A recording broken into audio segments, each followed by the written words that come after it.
ગુજરાતમાં ગત 2 દાયકામાં ન થયો હોય એ પ્રકારનો અસાધારણ કમોસમી વરસાદ આ વર્ષે થતાં રાજ્યના વિવિધ જિલ્લાના ખેડૂતોના પાકોને મોટું નુકસાન થયું છે।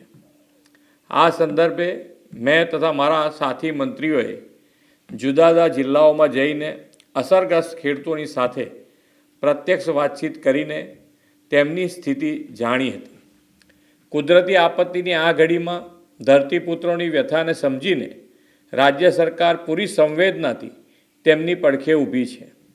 રાજ્યભરના ખેડૂતોના પાકને થયેલા વ્યાપક નુકસાન સામે તેમની લાગણીઓને ધ્યાને રાખીને રાજ્ય સરકાર દ્વારા ધરતીપુત્રો માટે આશરે 10,000 કરોડના રાહત સહાય પેકેજની જાહેરાત કરું છું। આ ઉપરાંત રાજ્ય સરકાર 9 નવેમ્બરથી ખેડૂતો પાસેથી ટેકાના ભાવે આશરે 15,000 કરોડથી વધુના મૂલ્યોની મગફળી, મગ, અડદ અને સોયાબીનની ખરીદી પણ કરવા જઈ રહી છે। અન્નદાતાઓની આર્થિક સુખાકારીની ચિંતા પોતાના માથે લઈને રાજ્ય સરકાર તેમની સહાયતા માટે હંમેશા પ્રતિબદ્ધ હતી, છે અને રહેશે તેવો વિશ્વાસ આપું છું।